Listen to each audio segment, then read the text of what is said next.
Hello everyone, welcome back to education world. आज की इस वीडियो में हम डिस्कस करेंगे कि हीट कैपेसिटी और स्पेसिफिक हीट कैपेसिटी क्या होती है। जैसे कि हमने प्रीवियस वीडियो से नाइन्थ फिजिक्स का chapter number 9 and the last chapter start किया था। चैप्टर का टाइटल है थर्मल प्रॉपर्टीज ऑफ मैटर। इसका आज एक और टॉपिक डिस्कस करेंगे। सो बिना देरी के वीडियो करते हैं स्टार्ट। हम बात करते हैं हीट कैपेसिटी और स्पेसिफिक हीट कैपेसिटी, तो दोनों को समझने से पहले हम एक एग्जांपल ले लेते हैं। फॉर एग्जांपल हमारे पास एक बीकर है जिसे हमने पानी रखा है और पानी को फ्लेम देके गर्म करने की कोशिश कर रहे हैं हम। एक स्पेसिफिक टेम्परेचर पे ये गर्म हो जाता है, यानी फॉर एग्जांपल इनिशियल टेम्परेचर अगर इसका 40 डिग्री सेल्सियस है। ये हीट देने के बाद यानी हीट को हम इंक्रीज कर रहे हैं, तो एक ऐसा पॉइंट आ रहा है जहाँ पे उसका टेम्परेचर 46 हो रहा है, यानी 45 था 46 हो जा रहा है। अब दूसरी तरफ हमने उसी बीकर को लिया, उसी पानी के बीकर में पानी ज्यादा डाला या बीकर बड़ा है। तो यहाँ पे फॉर एग्जांपल मैं पेन टूल ले लेता हूँ। यहाँ पे जो हमारा टेम्परेचर राइज किया 45 से 46 सेंटीग्रेड, फॉर एग्जांपल वहाँ पे हमने जो हीट दी है वो 1600 जूल दी है।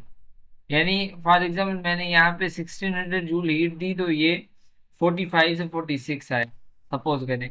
वहीं पे अगर यहाँ पे देखिए तो बीकर में पानी ज्यादा है और बीकर बड़ा है, तो इससे हीट हम अगर देंगे तो इसमें हमने ऑब्जर्व किया कि इससे 4200 joule of heat for example दे रहे हैं हम। तब जाके इसका टेम्परेचर 1 सेंटीग्रेड बढ़ रहा है। तो ये चीज क्या है? बेसिकली इसी चीज को ही कहते हैं हीट कैपेसिटी। अगर मैं हीट कैपेसिटी को डिफाइन करूं, अब यहाँ पे हो क्या रहा है, यहाँ पे देखिए वाटर की क्वांटिटी ज्यादा है, यानी वाटर के पास कैपेबिलिटी है हीट ज्यादा एब्जॉर्ब करने की। उसका रीजन क्या है, कैसे वो ये है कि आपके बुक में भी एग्जांपल होगा ऑयल और वाटर का। तो बेसिकली होता ये है कि वाटर में हमारे पास हाइड्रोजन बॉन्डिंग होती है, जिसकी वजह से हाइड्रोजन बॉन्डिंग को तोड़ने के लिए ज्यादा एनर्जी की रिक्वायरमेंट होती है। तो ये एनर्जी जो है, ये एनर्जी उसी चीज में यूटिलाइज होती है। तो वाटर के पास कैपेबिलिटी है कि वो ज्यादा एनर्जी स्टोर कर सकता है।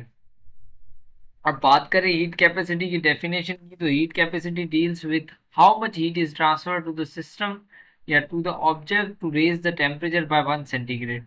यहीं पे हमने ये दो वैल्यूज डिस्कस की है। एक एक जगह पे जहाँ पे मैंने वाटर रखा है वहाँ पे 1600 जूल ऑफ एनर्जी दे रहे हैं, तब जाके उसका टेम्परेचर 1 सेल्सियस बढ़ रहा है। यहाँ पे दूसरी तरफ 42 जूल ऑफ एनर्जी दे रहे हैं, तो उसका टेम्परेचर 1 सेंटीग्रेड बढ़ रहा है।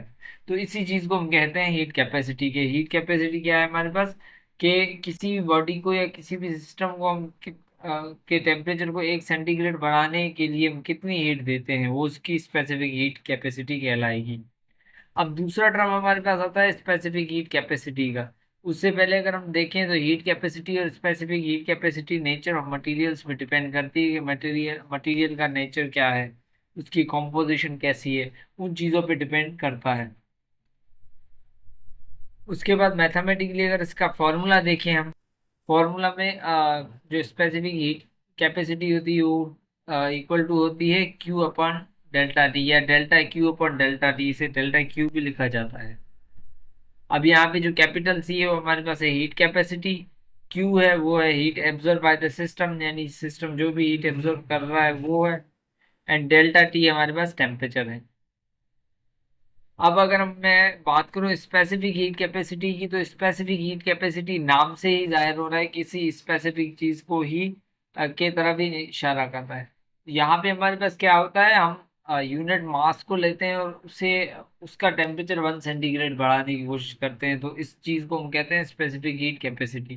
बात करें डेफिनेशन की, तो specific heat capacity is the amount of heat required to raise the temperature of 1 kilogram of a substance by 1 centigrade. Specific heat किसी भी मटेरियल की वो होती है कि उस मटेरियल के 1 किलोग्राम का टेम्परेचर 1 सेंटीग्रेड बढ़ाने के लिए जितनी हीट रिक्वायर्ड है वो हमारी स्पेसिफिक हीट कैपेसिटी कहलाएगी, और इसे स्मॉल सी से जाहिर किया जाता है।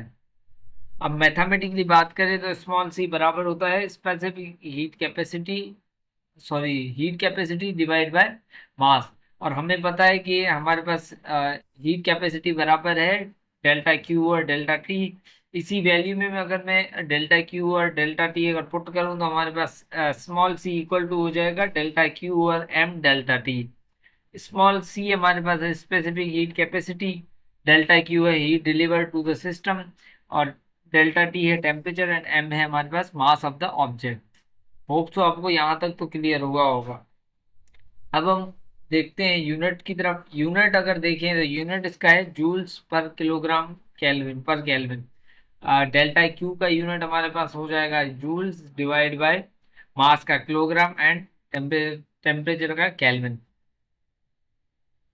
एक एग्जांपल है बुक का, एग्जांपल नंबर 2, ये भी हम डिस्कस करते हैं ताकि हमारा फॉर्मूला जो हमने डिस्कस किया है वो यूज हो जाए।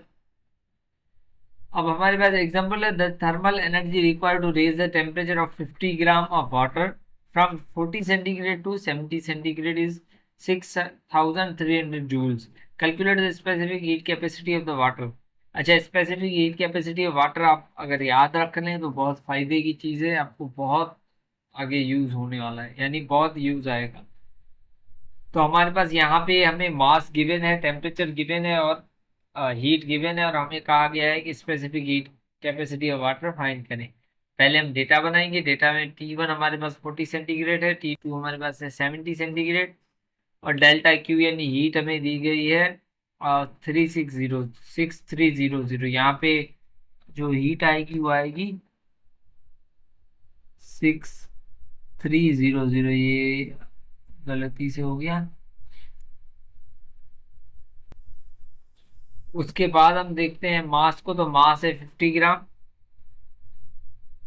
अच्छा, 50 ग्राम है तो हमें पता है कि मास का स्टैंडर्ड यूनिट होता है किलोग्राम, तो मास को ग्राम से किलोग्राम में कन्वर्ट करने के लिए हम 1000 से डिवाइड कर देते हैं। तो यहाँ पे जब 1000 से डिवाइड करेंगे तो हमारे पास आएगा 0.05 किलोग्राम। और वहीं पे टेम्परेचर हमें पता है डेल्टा टी यूज करना है, तो डेल्टा टी दोनों का डिफरेंस होता है, बड़ी वैल्यू में से छोटी वैल्यू माइनस की, तो हमारे पास 30 सेंटीग्रेड आ गया।